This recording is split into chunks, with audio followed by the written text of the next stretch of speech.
Well, let's talk more about trade and tariffs with Alexandra Guisinger, Associate Professor of Political Science at Temple University. She's also author of the book American Opinion on Trade. Welcome to the show. Thank you for having me. Now, beyond the White House, how are everyday Americans viewing the current trade dispute? Do they think America is on the right track? So it's a really interesting question. I think you have to understand the special position that Americans are in.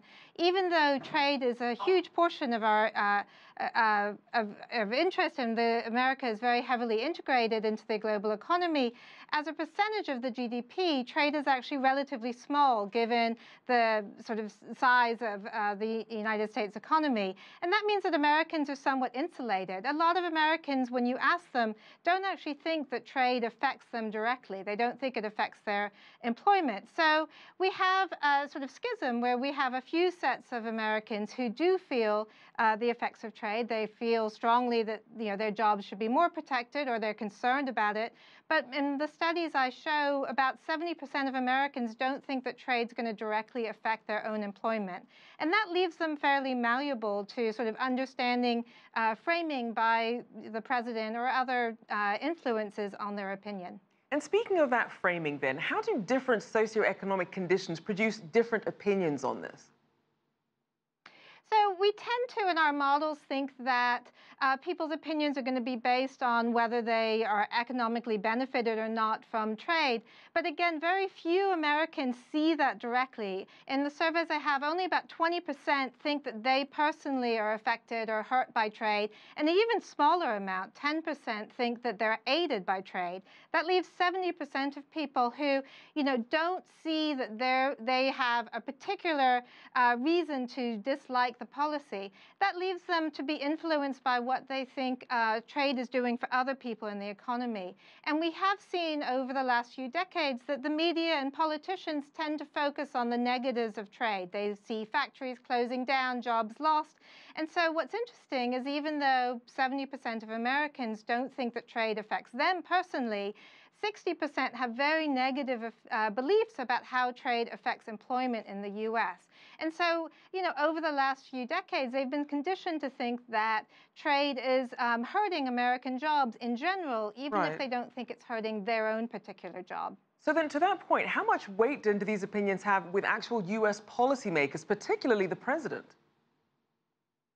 That's a very interesting question. Prior to this last election, most Americans didn't actually know how their politician voted on the last trade bill. Now, clearly, in the 2016 election, Trump was successful in really rallying protectionist sentiment and building his support based on that. But we also see some evidence that his supporters can be, told by the president, that the agreements that he creates are winning, and that, he will be able to come to negotiations that are successful. So I don't know that they necessarily need tariffs or expecting high tariffs, or will hold the president accountable if we don't see high tariffs. I think instead they're looking for evidence that the president is doing something on the behalf of American economy. And we see this as a tendency.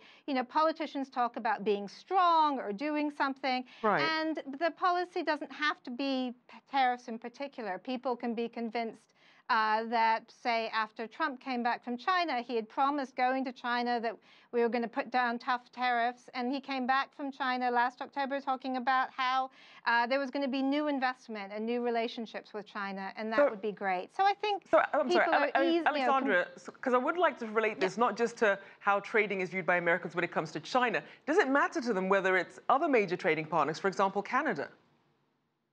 It really does. In the work that I've looked at, I've found that when people think about trade with China, they're far more protectionist. If you talk to them about, how much trade comes from Canada, and in fact, Canada was until recently the U.S.'s primary trading partner. If you talk to them about kind of all the types of trade we do with Canada, they're much more supportive of trade than if you put, the label of China on it. And we see this how politicians have framed recent trade tariffs, like the ones you talked about. The steel tariffs have actually hurt other countries more than China, but Americans, tend to think of it as, hurting China. And I think that's because it's easy for politicians to use China to rally protectionist sentiment.